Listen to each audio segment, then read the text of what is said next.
The exorcism had begun, like a scene from a horror movie, so terrifying that a sweet little girl had changed in a moment.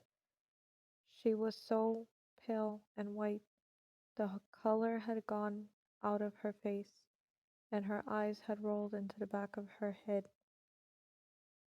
She had become so strong that even with the help of two other ushers, I could not hold her down.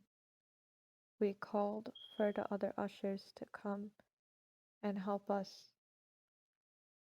I asked myself if this could really be happening. When I looked at the other ushers' faces, I knew it was real. The demon was getting weaker. One of the ushers started crying. I asked him, "What's happened? Why are you crying?" "You are hurting this little girl." I realized what happened.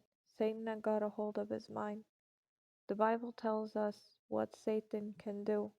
He deceives the nations. 2 Corinthians 11 verse 14 tells us that Satan transforms himself into an angel of light.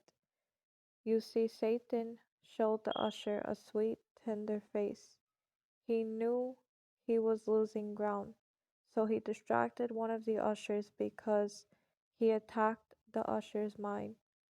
I knew he was losing the battle. Once again, I continued with authority. I had to tell that usher to leave the room because he would distract me. He left the room immediately. About an hour later, she was delivered. The whole event took about 2 hours from beginning to end. 2 days later, I went to Bill's house to see how Debbie was doing. When I walked into the house, Debbie came and hugged me. Once again, we had coffee and cakes.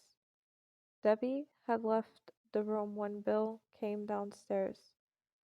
I had to ask Bill, why wasn't he surprised at what was going on? Bill took a long breath. He said that he wanted to tell me the story a long time ago, but it was hard for him.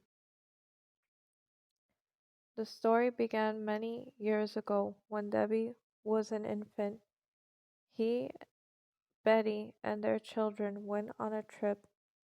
They had gotten a motel for the night in Toledo, Ohio.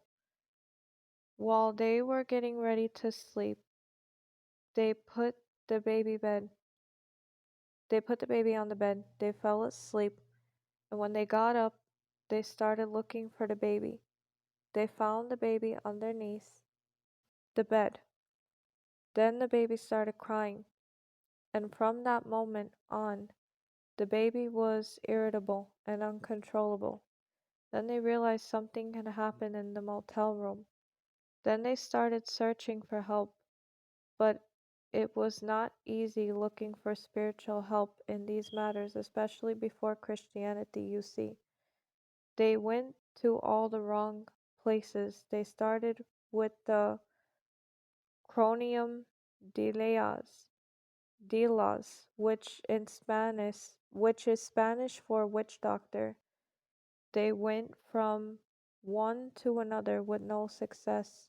Bill's father had gone to Mexico City to meet with one of the highest witch doctors.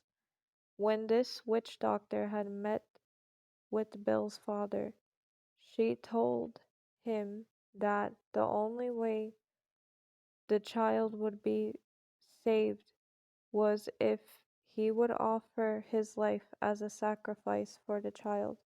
He agreed. He died a short time later. Debbie was not healed.